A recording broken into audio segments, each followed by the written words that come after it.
বাংলাদেশের অন্তর্বর্তীকালীন সরকারের মন্ত্রণালয়ের দায়িত্বে থাকা উপদেষ্টা এম সাখাওয়াত হোসেন স্বৈর সরকার উনি এই মাফিয়ার নীতির কথা শুনিয়ে কি আশা করছেন, যেখানে এই স্বৈর সরকারকে দেশে এনে ফাঁসির কাষ্ঠে ঝুলানোর কথা, সেই জায়গায় তিনি নীতির বাক্য শোনাচ্ছেন।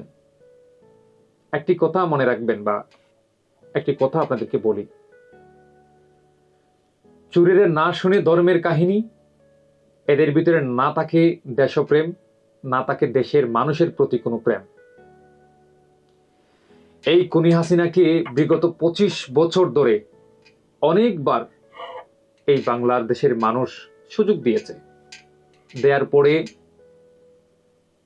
প্রতিবারই এর চেয়েও বেশি অপরাধে তারা যুক্ত হয়েছে। দেশে লুটপাট, অত্যাচার, অনিয়ম, খুন ধর্ষণ বেড়েই চলছে। বিগত যে নির্বাচন হয়েছে লাস্ট, সেই নির্বাচনের পরের থেকে তারা বেপরোয়াভাবে জালিমি শাসন দেশে শুরু করেছে। একটি কথা সাখাওয়াত সাহেব মনে রাখবেন,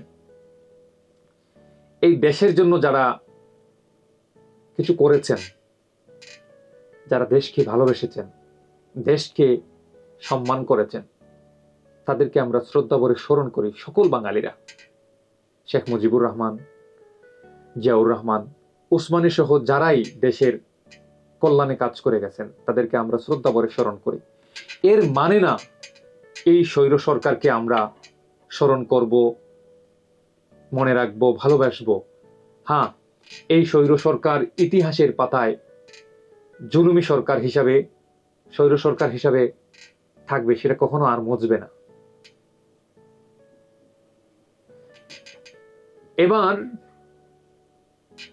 এবার হচ্ছে ওদের নিষিদ্ধ করার সময়ের দাবি, এবং তার সঠিক বিচার প্রক্রিয়ার মাধ্যমেই করা সম্ভব। মানবতা ও দেশ বিরোধী হাজারো অপরাধের সুস্পষ্ট প্রমাণ থাকা সত্ত্বেও কিসের এত মায়াকান্না আপনি দেখাচ্ছেন? স্বরাষ্ট্র মন্ত্রণালয়ের দায়িত্বে থাকা উপদেষ্টা এম সাখাওয়াত হোসেন এই জাতিকে, এই বাঙালিকে কি মেসেজ দিতে চাচ্ছেন? তিনি শেখ হাসিনা ও তার সৈন্য সাঙ্গপাঙ্গ যারা রয়েছেন, তাদের সর্বোচ্চ শাস্তি নিশ্চিত করে ন্যায় বিচার কিভাবে প্রতিষ্ঠা করা যায় বাংলার বুকে, সেটা নিয়ে আপনারা একটু ভাবেন। আপনি কি ভুলে গেছেন এই যুদ্ধ হচ্ছে মন্দের যুদ্ধ, ভালোর বিজয়?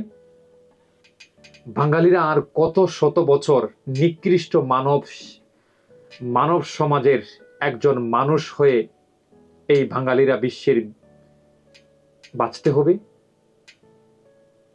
সেটা কি নিয়ে আপনার একটিও ভাবনা আসে না? কেন আর কতকাল নিকৃষ্ট মানব সমাজের একজন মানুষ হয়ে আমরা বাঁচতে হবে, থাকতে হবে? আপনার কাছে কি মনে হয় না যথেষ্ট পরিমাণ রক্ত দেওয়া হয়নি? আবার কি সে রক্ত দিতে হবে? তাহলে কেন সেই সূত্রায়ন অভিশাপকে নিয়েই কেন এখনো সবাই মাতলামি করছেন?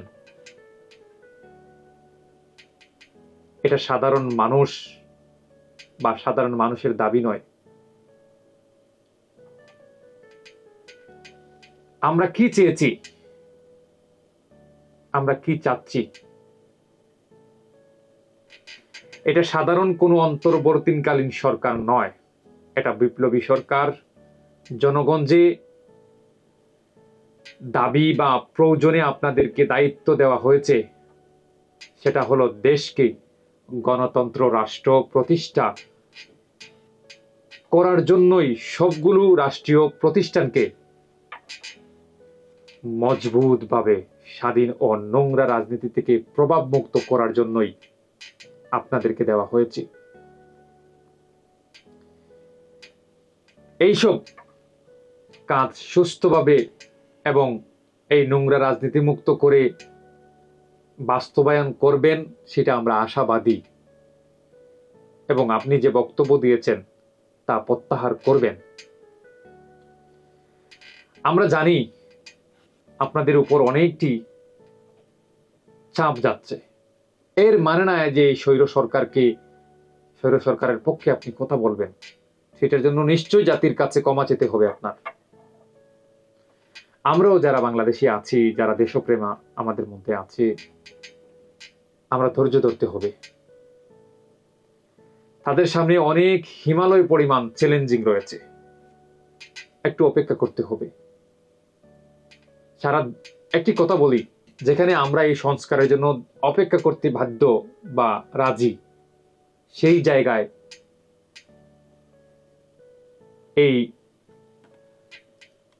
বিএনপি হঠাৎ করে তাড়াহুড়ো করছে, এটা মোটেও ঠিক না এবং শোভনীয় নয় এবং যৌক্তিক বলেও আমি মনে করি না। কারণ এই স্বৈর সরকার চলে যাওয়ার পর আবার বিএনপি আসলে আবার সেম কাহিনী শুরু হয়ে গেছে। ইতিমধ্যে দেশের বিভিন্ন নানা প্রান্তে তার চাঁদাবাদি শুরু করছে। এটি চায়নি, বাংলার মানুষ শান্তিতে থাকতে চায়, ন্যায় বিচার পেতে চায়, সঠিক বিচার হোক সেটা চায়, প্রশাসনের কাছে গেলে সঠিক মূল্যায়নটা পায় সেটি চায়। দেশে নির্যাতন, জুলুম, অন্যায়, অনিয়ম সেটি চায় না সাধারণ মানুষ, এবং দেশের মানুষ, ছাত্র সমাজ কেউ চায় না। একটু সময় ধৈর্য ধরেন, আপনারা ক্ষমতায় হয়তো আপনারাও আসতে পারেন। সেজন্য এই দেশকে সংস্কার করার জন্য যে উদ্যোগটা নিয়েছেন, সেই উদ্যোগ বাস্তবায়ন করার সুযোগ দিন। সবাই ভালো থাকবেন, ভালো রাখবেন, এই প্রত্যাশা নিয়েই আজকের ভিডিও এখানে শেষ করছি। দেখা হবে অন্য কোনো পর্বে। সেই পর্যন্ত ভালো থাকবেন। আল্লাহ হাফেজ।